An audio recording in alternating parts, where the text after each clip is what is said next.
Okay, you should now be able to see the screen, and the images that should be visible to you are a stained glass window with St. George and a dragon and the interior of a big church, which, if you haven't recognized it, is St. Edmund's in Southwold. But we will quickly move on to something slightly less photogenic. And the reason why I incorporated this photograph is that I know that there are certain things that make everybody's heart sink. In my case, it is something from HMRC or the bank, which I always imagine must be bad news. And I'm sure a lot of people feel exactly the same way if they have, particularly if they have just volunteered to act as church warden for their parish, and somebody has told them that they will need to submit a faculty. And I think there's a lot of demystification that needs to happen. And I'm always surprised, but I suppose I shouldn't be, just by how people in parishes feel about the DAC. I mention that because I've recently been joined by a new colleague about whom more anon, who said he'd always felt that it was exasperating and baffling organisation to body of people to deal with. That was unaccountable and made decisions on a whim. It isn't. I do understand how it can sometimes feel that way, but I hope at the end of this session you will understand a bit better how we function, why we ask for the things that we do. And the main thing to stress is that we all have a common interest. We, you looking after your churches, we have a very strong vested interest in helping you to do that and helping you to do it successfully. But it is a legal system, and that imposes certain requirements that can't be circumvented. But I'll explain a bit more to that about that in due course. Now, how many staff are there in the DAC office? Well, in fact, just recently, as of the end of last week, in fact, it's dropped. So there are only two people who are actively involved in processing faculty applications. One of them is me. I work full time. The other is my colleague Julie Alcock, with whom a lot of you, I'm sure, have already had dealings. And she works part time on Tuesdays, Wednesdays, and Fridays. Why do I mention that? Well, the thing is, everybody in this process, whether it's you or me, or the other people involved in processing applications, committee members, your inspecting architect, all of them are keeping lots and lots of plates spinning at any one time. And the amount of time and attention that we can give is always limited. I say that not to sound admonitory, but simply because too much time spent on one church is inevitably time taken away from another. And I'm going to try and pick out from this evening's presentation one or two sort of just general rules. I know it's always very difficult to internalize a lot of information when it's being thrown at you over the course of an hour or so, but there are going to be one or two things I say about which I shall say, if you remember nothing else, remember this. And the first really important rule is the easier it is for everyone to understand what you want to do to your church, why you want to do it, and what the end result will be, the more quickly and easily you'll get what you want. I mention that straight away because I think a lot of people imagine that if they just pile on as much information as possible when submitting a faculty applications, that will increase their chances of success. And it absolutely isn't the case at all. Concision is always really, really welcome. So, what do we do? Well, sorry, now that screen looks a bit better like that. It's important, I think, to explain what the committee does and what it doesn't do. And what we do is set out here. So we're here to process applications to carry out work on your church or in your churchyard. We don't expect you to figure out a complicated process for yourself. We are here as guides to get you through the approval process and ideally to get a positive outcome, which almost always there is. We're here to act as your advocate to the DAC. So when there is a committee meeting of this body, the Darson Advisory Committee, we go in there armed with as much information as we can muster to explain to them what you want to do and why they ideally should recommend your application for faculty. We also act as an advocate for the other stakeholders. There are the various bodies whom we have to consult. Since most of your churches are listed at grade 1 or grade 2 star, we have to consult the National Amenity Societies and Historic England. So we can help to explain to them, again, why we think that they ought to take a positive view.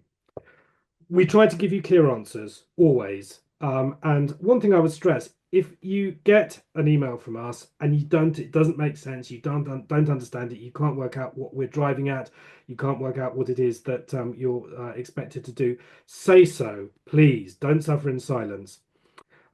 We help you to obtain grants to see towards grant making bodies. I'll say a little bit more about that later on. Liaise with external consultees. Well, in fact, I've already covered that. We put you in touch with experts. So there will be a lot of occasions when you will need to consult people, structural engineer, a conservator, as it may be, and we can help suggest people who might be well suited to do what you need. We come to visit your church. That might just be me, or it might be one of my colleagues, or it might be a visit from a visiting party made up of members of the DAC. And we give advice, and we try to be as authoritative as we can, but that isn't always possible. And I'm about to explain why that might be the case. Now, it's also important to explain what we don't do, because I think there are still quite a lot of misconceptions about this. One of them is provide expert advice. Why do I say that? Well, quite often, typical situation, the new quinquennial inspection is carried out. Somebody gets in touch and says, what do we do now? I'm not a conservation architect. If there are recommendations in the report that need to be followed up, you should discuss those in the first instance with your inspecting architect who's qualified to do that. Equally, I talked about the need to get in experts. I know people's hearts always sink at that because they tend to charge quite a lot for their time. But if we say you need to consult, for instance, a structural engineer, we will be saying that for a good reason. We won't be suggesting that you do that just on a whim or because we're trying to pass a buck. We're saying that because it is really necessary. We don't comment on things we're not qualified to comment on them. We don't act as decision makers. We cannot tell you what to do. And equally, I am not the person who makes a decision. I don't grant faculties. The person who does that is the Chancellor. I can explain what information he will need to make a decision, but I can't do that myself. We're not building managers. I think sometimes there is a perception that if there's a problem with your church, you just pick up the phone and we will get on the case and we will sort it all out. Yes, it is the case with clergy housing, but it is not the case with churches. That all functions very differently. The people with responsibility for the church are the members of the PCC. We don't act as project designers and managers. We can advise, we can suggest the things that you might like to bear in mind, the questions that you might need to put to an architect or contractor or a specialist, but we don't design things for you. That is a service that you do have to procure. Recommend contractors. We're very, very circumspect about that simply because, and I know this sounds rather like back covering, but there is always a risk that if you recommend a contractor and then things don't work out, the PCC will turn around and say, why have these problems arisen? You told us that these people are all right. Or it can be taken to mean that if you use a particular contractor, that means that there is 100% certainty that your faculty application will be granted. That also isn't the case. We're not an emergency service. And again, that's a really important thing to stress. One church very recently was unlucky enough to suffer a lead theft. If something like that happens, you've been a victim of a crime, you've got to contact the police, you've got to contact your insurer in the first instance. Darson records. Again, a lot of people assume that we hold documents like deeds and so on. And that just isn't the case. All we have in the office, we're not an archive, all we have in the office are old faculty applications going back at most no further than the 1980s. So if you need anything other than that, you will need to do a bit of digging, I'm afraid, probably in the county record office. We don't arbitrate in disputes. If you are unhappy with work that has been carried out for you, your point of reference is the law and what is stipulated in your contract with that professional. We're also not here to police and punish. I think sometimes it is assumed that we are here to seek out people who have done work without permission, and that we're here to administer some kind of retribution, and that really isn't the case. There are very rarely instances where we do have to rat people over the knuckles, but they're few and far between. We are not here to try and catch you out, or ask trick questions, and I really can't emphasize that enough. So, does it need formal permission? Well, let's start with the basics. What is covered by the faculty jurisdiction is anything which is has had, and this is the technical, the legal term, has had what is called the legal effects of consecration bestowed on it, and that is usually anything within the boundary of the churchyard. So, a question that sometimes gets asked is our church hall under faculty? Well, in this particular case, this is St. John's in Saxmundham, if you haven't recognised it. The church hall is under faculty because it is within the boundary of the churchyard. It is on consecrated land, that is to say, it is on land which bears the legal effects of consecration. And usually, if the church hall is attached to the church, it will be under faculty. If it's on a completely separate site, it won't be. Now, you will probably all recognize the famous monkey Ecce Homo that did the rounds on the internet a few years ago. It was a church in Spain, if my memory serves. Um, I'm going to say briefly why you need formal permissions, because there are, I think, quite often people say, oh, why do we need permission to do something like a repair? Because surely you must see it's essential. Well, of course, we do see that it's essential. But nevertheless, I'm afraid an awful lot of churches are a catalogue of all kind of horrors. Work that was carried out, I am sure, with the absolute best of intentions, but which nevertheless, years or decades down the line, has caused all sorts of problems that are expensive to sort out. And it can be quite, I mean, it can be things like cement pointing. Well, 50 years ago, it wasn't quite well understood that cement pointing and traditional construction in lime mortar were not compatible. But also just things like putting down a carpet with impermeable underlay. It's put down, people forget about it. Then they take up the carpet 20 years later and find that tiles underneath have disintegrated because the underlay has trapped moisture, and that's caused the tiles to crumble. So that's why it's there. The online faculty system. This is the how we now process applications. You may be familiar with it. In that case, you almost certainly have cursed it. If you've cursed it, so have we. I freely admit it is not the most user-friendly of systems. It does take a little while to get used to. I need to stress this is something that is has been developed and is operated by what is called National Church. So that is the body with the oversight of the Church of England, based in Westminster at Church House. We have very little recourse, but we can at least explain to you how to use it. So if you are being baffled, please get in touch. Now, there are various kinds of permission, and I'm going to talk through these. The first are List A matters, and these are fairly minor things. Basic maintenance, something like cleaning the gutters or carrying out an electrical test. Well, they don't affect the historic fabric. They won't have any permanent effect on the building. You don't need any permission from us for those. Not from the Archdeacon or the Chancellor, and you don't need a PCC resolution. These are things that you can log for future reference using the online faculty system. It looks as though it's granting you permission. That's not quite the case. You're just logging it, but it's a very good thing to do. Because when your inspecting architect compiles the next quinquennial inspection report, he or she will include a section in there on work that has been carried out during the last 5 years. And a lot of these things, although they may not make a visible change, something like inspecting, having an electrical inspection, that's really vital. It's important to know that that was done. Then there are List B matters. Now, these are things that involve putting spades in the ground or chisels to stonework. They are generally matters which don't have an impact. The technical term is on the significance of the building. They don't involve if you're removing something, you replace it, or you're removing something that is of very low significance, or introducing something that will have a minimal effect on the building, like say a hearing loop. Well, that's something that's barely visible unless you know it's you won't notice unless you know that it's there and you're using it. And these are forms of permission that can be authorised by the Archdeacon. So there isn't the usual sort of rigmarole of applying for a faculty, but there does need to be a PCC resolution.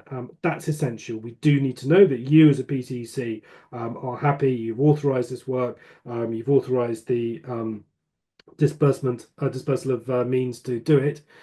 Um, these aren't things that involve external consultation, so there's no need to get people like Historic England or the Society for the Protection of Ancient Buildings involved. But we do need details of the work to be carried out. It's not enough just to say we're intending to do this.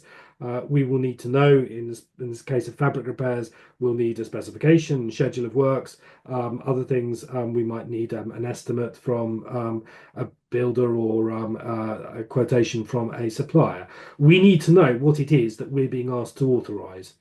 Um, this is a form of permission that has no expiry date. Once it's valid for all time. Yes, don't, if when you do that, the number of times people have got in touch and said, oh, I submitted this application, why hasn't it yet been authorized? Well, we won't see it. It won't register as needing attention at our end unless you click submit at the end of the process. So now we come on to faculties. Now, I know that probably looks a bit facetious to start it by saying a faculty is a document with faculty written on it. But I'm going to let it stand. And the reason for that is that there have been cases when work has been carried out and without any permission. And we've then heard people say, oh, but we thought we had permission to go ahead. Somebody from the diocese visited and said it was okay. You will be in absolutely no doubt if you have obtained a faculty because you will have a document with faculty written on it. So for any permanent alterations, and that includes things like building extensions, putting in a toilet, putting in a servery, say putting in a power supply if your church doesn't have them, doesn't have one already, you will need a faculty. And it's very briefly, it's a two-stage process. So the person who grants the faculty is the chancellor. The chancellor is the judge of the diocese because the church is regulated by national law. These are actually legal requirements. They're not some sort of internal regulations. That is a consequence of the Church of England being the state church, of church and state not being separated. But the Chancellor is a judge. It is he in our case, is an expert in things like building conservation or heating design and so on. So he is reliant on a body which can basically act as a sort of body of expert witnesses and advise him whether or not he should grant a faculty. And that's why you have a diocesan advisory committee, and that is why it is the advisory committee. Its function is to advise, not to decide. Any faculty application, sorry, requires a PCC resolution. Again, that's essential, and particularly if it is something that is potentially contentious, and sometimes faculty applications are. We need to know that you as a PCC are unanimously, or at least by a majority, in favour of carrying out this work.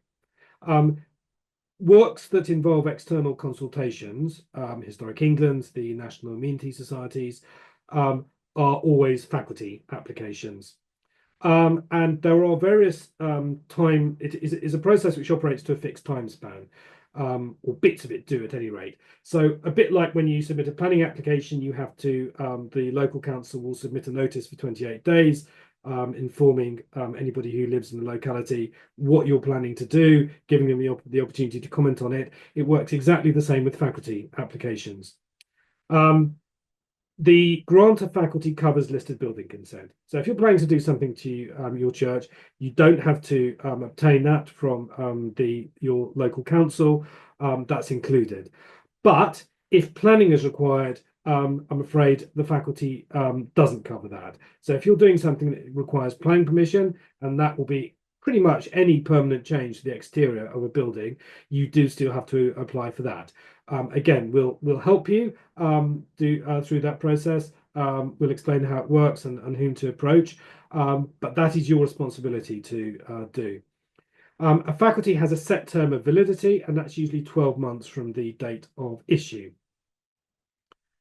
And I'll say it is in fact possible to extend that, and I'll explain a bit about that later on. What happens at a DAC meeting? Well, I've provided some screenshots here of an agenda, or part of an agenda for a DAC meeting. You don't have to read this. I can barely make out the writing myself. But you may at least notice that there are quite a few cases on here. And I want to make the point, every DAC meeting, they don't happen very often, they are every 2 or 3 months, is a very busy affair. So Don't imagine that your case will be discussed at great length. Usually it will get about a few minutes discussion at most. My job is to put together all the information that the committee needs to make a decision. But please, if I ask you for something and I say, we must have details of this, that, or the other, don't ignore that. Because if they don't have all the information they need, they'll just say, well, we can't make sense of it, or we can't arrive at some conclusion. We'll hold this over until next time. And suddenly you're looking at an unexpected 2 or 3 month delay. What at a DAC meeting, I put together a slideshow. Here are a couple of slides from one of them, and there are photographs and details of the work to be carried out. So this is an important thing to stress, simply that my job is to give the committee an absolutely clear picture of what it is that they are being asked to decide on. And going back to the point about being your advocate, that's one of my responsibilities under that particular condition. Okay. If you again, I'm going. This is there will be 1 or 2 points which I would like you to commit to memory, even if you can't do that with the rest of the content of this webinar. And one of them is never, ever, ever instruct a contractor to start work until you are in a position of a faculty or a List B permission. I cannot begin to tell you the problems that causes. And there have been lots of cases when we've been told, oh, you must, why is this taking so long to resolve? Don't you know that the contract has to start next week? Well, if the faculty can't be sorted out in that time, you will have no choice but to cancel and book the contractor at a later slot. And they're always busy people. That might entail a delay. Please, please, please do not do this. A notification advice. Now, that's the document that basically says the DAC has looked at this and it advises the Chancellor to grant a faculty. That's the document that is issued at the end of the first stage of the process, but that does not constitute authority to proceed. That's a really important thing to bear in mind. As I mentioned a little while ago, you can extend a faculty, but only you must put in a request to do that before it has expired. The expiry date will be noted on it. Do sort of make sure that you take proper note on that when the faculty finally comes out. And to do that, you approach the registry, that's the diocese's legal office, directly. That's not something I can do. It's something which is done by my colleague James Hall, who is the diocesan registrar. And again, please do that before the faculty expires, because if you allow it to expire, you may have to begin the application process all over again. And that's a lot of hassle, which nobody wants. It is really important to stress a faculty is not a formality. It's not a foregone conclusion that it'll be granted. If you carry out work without a faculty, that can invalidate your insurance cover, and it can also lead to consistory court proceedings. Again, that is a huge amount of hassle and bother and time, which everybody wants to avoid if they possibly can. Please don't do it. And others often assume that it's possible to grant it retrospectively, and that is pretty much the same as doing it through the proper channels. No, it isn't. Our Chancellor doesn't like being asked to grant retrospective approval, and if he is asked to do it, he will request a full explanation of why the work was carried out without permission, and he will also want an apology. Okay, there are 2 documents that you need to submit with a faculty application. Not with every application, but with any application for works which will have a permanent effect on the church. Those might be something quite minor, or it might be something really major. And one of them is the statement of significance, and I'm now going to explain a little bit about what that is. A statement of significance is an account of your building and an explanation of why it has significance, be that historical, architectural, or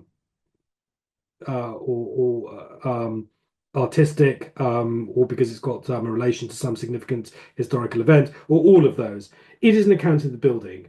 And don't assume knowledge on the part of anybody. Yes, of course, a lot of us will have visited your church, will know it, but a lot of other people involved in the faculty process won't do. It doesn't have to be an exhaustive account. We understand that this is quite a specialist thing. You don't have to be an architectural historian. We can help you guide you towards sources of information about your church. And it doesn't have to be an exhaustive account. So if you're applying for a faculty for something quite minor, we do not need to know details of every single famous person associated with the church or buried there. That's superfluous information. So keep it concise, but please, please, please illustrate. I cannot tell you how important that is. Going back to what I said about the beginning, at the beginning, about the most important thing being able to tell what you want to do and why. A picture really does tell 1,000 words. If I visited your church, I will have taken photographs. They are there for you to use. Ask me for them if you need them. And once you've written a statement of significance, you can tweak it to suit other applications. So you can put it, make sure that you keep it on file somewhere where you can go back to it. So why do you need a statement of significance? Well, it's not just giving information about the background. It's giving information about the proposal in hand. People will contact us and say, well, we want to get rid of a pew. And the answer is, well, that needs a faculty. And often there is a very indignant reply, oh, why do we need to go to all this trouble to get rid of a pew? Well, until you tell us, we don't know what it is. It might be a bog standard plain pine Victorian pew like the one on the left. Equally, it might be a very elaborate oak, highly decorated, enormously significant late medieval pew like the one on the right. Until you tell us, we don't know. But it is really important, although it's good to give a sort of global account of the building, you then need to focus in on it and explain what are the parts of the building that will be affected by the work. I've seen often incredibly elaborate statements of significance, which probably started life as a church guide, which are great, comprehensive accounts of the church, don't actually tell me what the effect of it will be of the works for which permission is currently being sought. Then there's a statement of needs, and that's the why. Statement of needs explains what the effect of the building will be. The statement of needs explains why you want to carry out this particular proposal. This is when you get the floor. This is when you say, this is why we want to carry out this work. This is why it is necessary to us as a parish for our mission, for our ministry. And this is why we believe that the faculty should be granted. But again, there's no need to go to a huge amount of detail if it's something which is relatively small. I've seen statements of needs which give you very, very detailed information about the demographic of the parish. Unless it's something really major, that just is not necessary. And again, if you are lost to know how to start, imagine that you're explaining it to me face to face. Quite often, I visit the church, somebody explains a proposal, we'll do it really well, really clearly, it will all make perfect sense, and then the statement of significance comes through, which is horribly tied up in knots. So that's the thing to bear in mind. Imagine that you're explaining it to me face to face. And if it's something like a toilet or heating or lighting and so on, these are not things that require special pleading. You don't have to explain, why this is necessary. We understand these are essentials. But you do have to explain why you're planning to do it in that particular form. If it's a bigger project, then yes, there will need to be closely argued justification, and you might need things like an option study. But I think that's probably something that's better to broach as and when that comes up.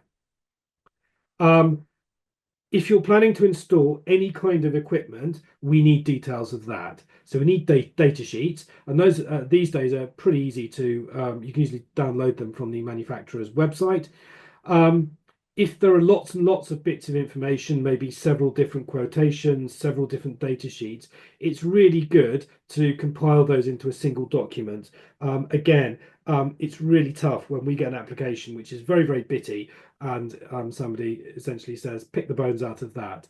And it's really good just to include a summary in the statement of significance saying what it is that we want to do, just briefly, in simple, non-technical language. Again, going back to what I said earlier on, the easier it is for us to understand what you want to do, the more likely you are to be successful.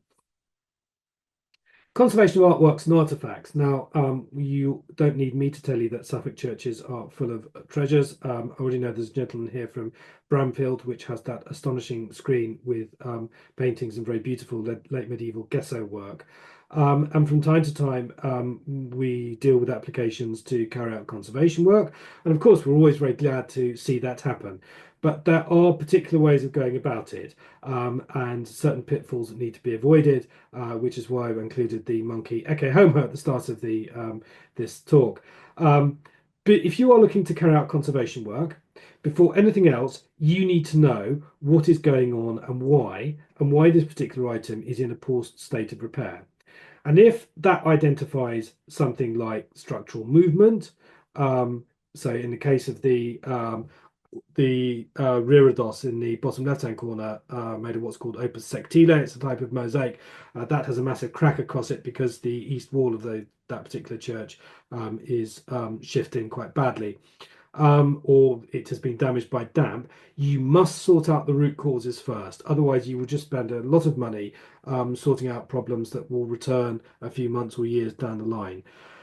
You absolutely need to get a contractor with a track record of successful work in the field. I said we don't recommend particular contractors, but we do recommend a place where you can look for them, and that is the ICON register, where you can find conservators who are accredited. But that said, it's good to check out the firm in question and to see the sort of projects they've done and whether they've ever handled anything similar to you, to what you want to do in the past. And what they will do, the conservator will produce a condition report and also a suggested methodology, and that will set out the procedures that he or she wants to carry out to remove the dirt or restore the paintwork or whatever the case may be. And we need to have sight of that and take a view on that before we can consider giving you permission to proceed. Very occasionally, artifacts from churches do get lent to temporary exhibitions. That requires a faculty. Why does it require a faculty? Well, it's been taken off church premises, and the faculty is also the legal document which certifies that that particular item belongs to you and needs to go back to you. Emergencies. We all hope and pray that they will never happen, but I'm afraid sometimes they do. If something has happened, and I'll use as an example the lead theft that was suffered a little while ago. Parish suddenly realised that there was water pooling on a part of the building which they didn't visit very often. You might need to carry out emergency work just to stop the damage getting any worse. So in that case, that would be the installation of a temporary roof. Builder goes up there and attaches some roofing felt, nails it down with battens. That can be done straight away. You don't have to go through the rigmarole. We do need to know what it is that you're planning to do, but we can grant a form of permission called an interim faculty. That's all done by email. You don't have to deal with the online faculty system. That can be done with an exchange of emails, and that's something that can be sorted out in a matter of hours. But it is only done if life and limb are at imminent risk or if the building is at risk of further decay. It's not granted for work done in the usual run of things for for permanent fabric repairs or for alterations. It is simply to prevent the situation getting any worse. Churchyards. Now, responsibility for burials, that's devolved to parish level. If you don't know it, there is a document called the Churchyard Regulations, and that sets out the specifications for headstones and memorials and churchyards. And anything that falls within those, so that covers things like the dimensions, the materials you use, for that permission is deemed. So provided what's proposed falls within those parameters, you don't have to get permission from us. Some churchyards are closed when a churchyard can no longer is full and no more burials can be made there. There is a legal mechanism which allows the PCC to declare it closed, and it serves notice on the local authority. That's usually the local council. Sometimes it can be the town council, parish council. They, from that point onwards, maintain the churchyard as a public amenity. But it still is under faculty. It is covered by the legal effects of consecration, which I explained earlier on. Why is that the case if it's closed? Well, it's still your churchyard. It belongs to you. You're responsible for it. And this mechanism exists to ensure that nothing is carried out there that you don't approve. works on non-listed structures in churchyards, and there are all sorts of things, most commonly boundary walls. If they're not listed in their own right, that's usually a List B matter, and I'll explain a bit later on how you can find out if it's listed in its own right. Do keep track of boundaries. It is a myth, I'm afraid, that we hold information that will clear up every boundary dispute that might possibly arise. If you find out something about that, if there is a document that specifies who is responsible for what, please, please, please keep good hold of it. Make sure you can come back to it for future reference. Quinquennial inspections. Now, these are the reports. It's a little bit like the survey that you might have done on a house that you're considering thinking of buying, a little bit more in depth. These are carried out every 5 years. There is a piece of legislation called the Inspection of Churches measure, which specifies that an architect should be attached to the church, and every 5 years carries out an inspection describing the condition of the fabric, and it finishes with a list of recommendations on work that needs to be done to ensure the building remains in good condition. And those are usually at the end of the report, and they will be grouped under order of urgency. So ranging from things that need to be done straight away to things that can be done at any point within the quinquennium to come. Please read them. They do vary enormously. Some of them make concessions to the general reader, others less so.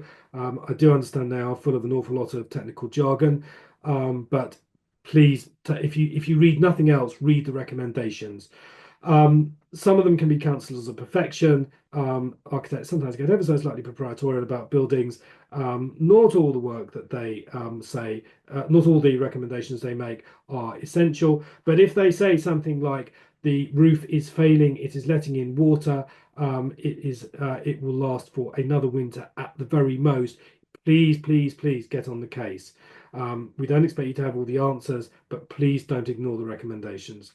If you need any advice on work to the fabric, the inspecting architect and not the DAC office should be the first port of call. You only need to contact us when you're ready to get permission to carry out the works, or if you are struggling you think you're going to struggle to afford them, and you need help with finding grant giving organisations who might be able to help. Really importantly, quinquennial inspection report is not a specification for contractors. So what I mean by that is that you can't just take out a page from the report, highlight the particular action point, and send it to the contractor and say, there we are, that's the work that you need to carry out. It does need to be properly planned. You will need to get your architect to produce, if it's anything but very minor work, a specification and a schedule of works, because we need to be clear that the work is going to be done properly, and you have got something to which you can hold the contractor.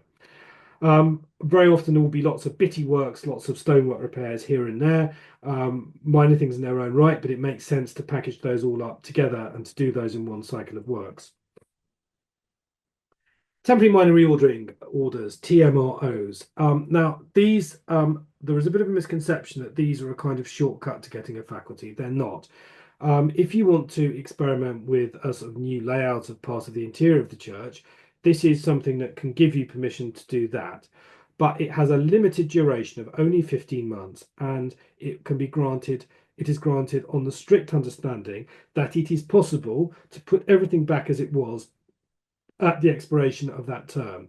If you're planning to do something permanent, you need to get a faculty. It is fine to try out a new arrangement of the interior, new layout, to find out whether it works. And you can then say, okay, we've tried this, we know it's a success, we would like to make that permanent, we would now like to apply for a faculty. That's an entirely legitimate way of doing it, but it isn't an easier alternative. So I am conscious that time is ticking by, and I want to allow some time for your questions. I'm going to move on to the final part, and that begins with a list of do's and don'ts.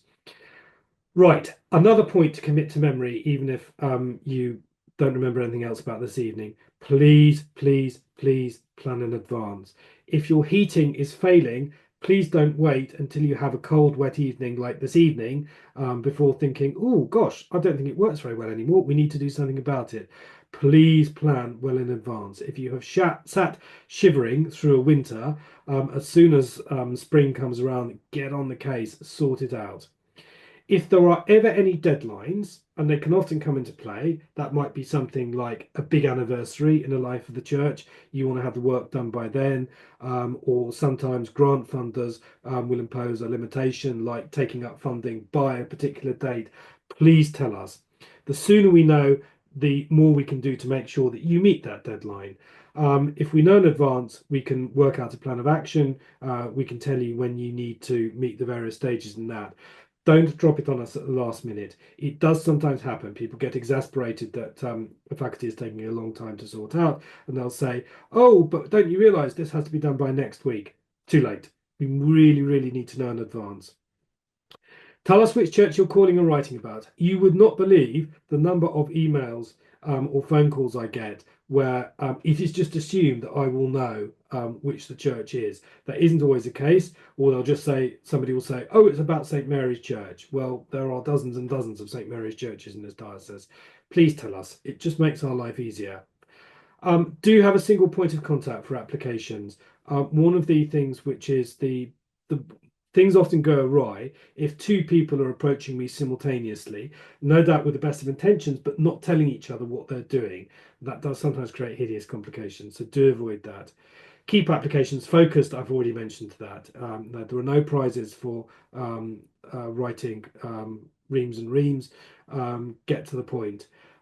Do take a long-term view of your building, and often you will need to weigh out different options. The best option tends to be what is going to do you the most favors in the long run. Please read correspondence. I know nobody likes getting official correspondence. I really do understand that. But if we email you after a DAC meeting with information on the next steps, and that says you need to do certain things or you need to provide certain pieces of information, if you don't do that, the process stops. We will not come after you and remind you.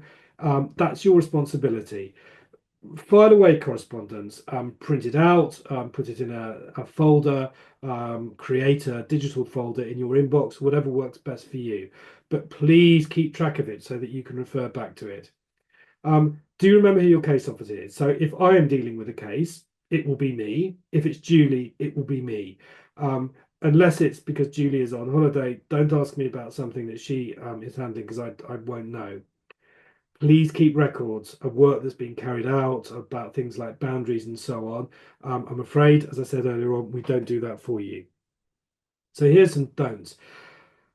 Don't assume any prior knowledge on anyone else's part. Even if we know you, even if we know something about the background, there will be people at some point, and that includes a chancellor, who won't know anything about your church, may never have set foot there. Don't leave an application for your architect to handle. Why do I mention that? Well, sometimes architects submit applications on behalf of DAs of PCCs, and that's great. But there are certain stages in that process that only you can carry out. So, for instance, a faculty application has to have petitioners. That's usually your vicar and the two church wardens. They've got to provide their names, their contact details. Only you will know that information.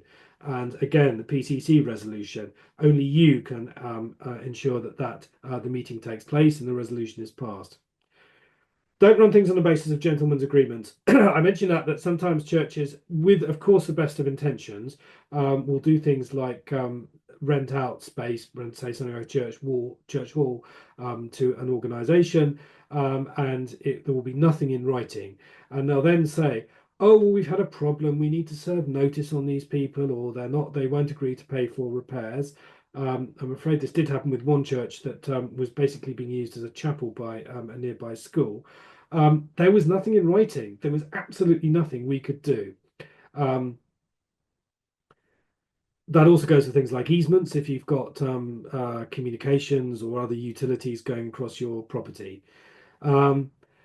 Don't treat the faculty process as an exam with trick questions. Nobody is trying to catch you out. We ask questions because we need to find information, we need to clarify things, and we want to get you to where you want to be.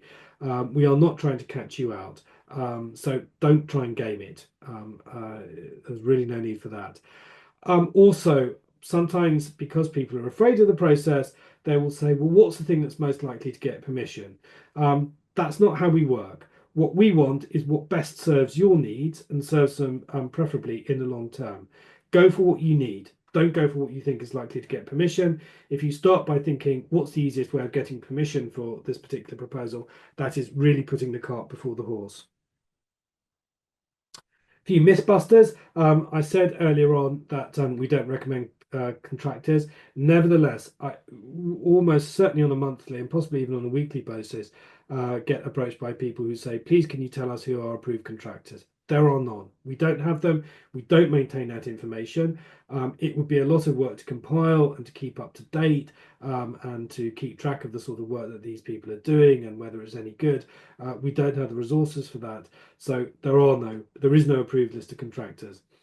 There's no obligation to get 3 quotes for any job. Yes, there is a section of the faculty application form that suggests that that might be the case, but it's not an obligation. It is simply good practice with anything more than a minor expenditure, and it's true in all of our own lives. You want to shop around. You want to find out that you want to be sure that you're getting good value for money and not just going with the first person who, for all we know, might be a rip-off artist. So it is good to shop around. It needs a faculty because it's listed. No, that's not the case. A faculty is needed because a church is covered by the legal effects of consecration. And there are unlisted churches and they still need faculties for work to be carried out on them. It doesn't need a faculty if it's in the quinquennial inspection report. Well, if your inspecting architect says the work is needed, we agree that it is needed. But that doesn't mean that you can deem that there is consent and you can go ahead. We still need to go through the proper channels. We need to know what work is being carried out by whom and that it is going to be done to the right standard. This is the last but one slide. Here are a few useful links. I mentioned that the Suffolk Archives is the depository where you will find any information about your church going back after a certain date. They're in Ipswich in the Hold, as it's now called. The other one is the link to the page where you can register for the online faculty system if you haven't already done that. I mentioned list A and B. That's something that you can check online under which list it falls. Although you can also, the online faculty system in fact will guide you, albeit slightly clumsily, through that process when you commence an application.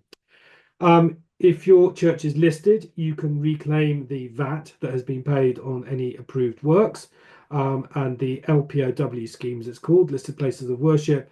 If you go to that site, it will explain how you go about that and what information is required from you. I mentioned the Icon Conservation Register, that's on there. The National Heritage List for England is the big database of all the listed buildings in the country. If you need to check something, say whether your boundary wall is listed, there is a magic map. You simply put in the postcode of your church and that will show if something is listed, a little black triangle will appear somewhere on it. You can see that for an example on the top right hand corner. That's St Mary's Church in Woodbridge, and if you click on the triangle, information will start to appear about it, and you can see that pretty much all of the other buildings in the vicinity are also listed. National Churches Trust is one of the body for that provides grants for fabric repairs and community facilities. Do investigate them. The Suffolk Historic Churches Trust is another grant giving organisation. It covers the historic grants county of Suffolk. I think they're probably they have the easiest application process of any of the grant giving bodies, and it is their grants committee is made up of people who know the county well, who know the buildings in the county well. There are church care grants. That's something that's operated by National Church. National Church, and that's generally for work on historic artifacts, so things like stained glass, wall paintings, monuments, and so on. And that's a very useful source of income. I have in fact left one out, which is the National Lottery Heritage Fund, who just in the last few weeks have launched a new strategy for church buildings. But I'm very happy to follow that up with anybody who wants to know more about it in due course. I would say if you're planning to approach the lottery, it's good to start by making contact with them directly. There is no substitute for getting information from the horse's mouth. I mentioned I'd recently, at the very beginning of this webinar, that I recently got a new colleague. His name is Toby Hart. Some of you may have met him already. He lives in the diocese. In fact, not only lives in the diocese, he is treasurer and church warden at All Saints in Mendham in the Waveney Valley. We're delighted to have him on board. He joins us under a scheme operated by National Church. He works full time for the diocese. He is going to be the point of contact for the minor repairs and improvements small grants program. You might have seen the announcement about that recently in e-news. This is a program of small grants. I do need to stress small because I'm afraid these aren't the sort of grants that will cover the really big ticket items, things like new roofs. For minor fabric repairs, for minor installing community facilities or upgrading them. He is making very impressive progress with finding out about sources of grant aid. There are all sorts of things, surprising sources of it, including things like grant programs for wind farms or for Sizewell C, all sorts of other bodies, and is fast becoming an expert on that. Do contact him. Those are grants to cover bigger items. And he is also, if you are, I'm very conscious of the fact that sometimes when churches are planning big projects, we visit with the DAC, we discuss it at a meeting. I fire out an email with information on the guidance on the next steps, and then you probably are left feeling a bit left on your own. And that's the point at which we can bring in Toby, who can help to guide things. He has got the time to devote to projects like that that I unfortunately don't. And that includes projects which are aimed at diversifying the use of your building so that you can bring in community organizations and have more people using it and hopefully bringing in more income. Okay, I think that is the end of it. So I'm going to stop recording.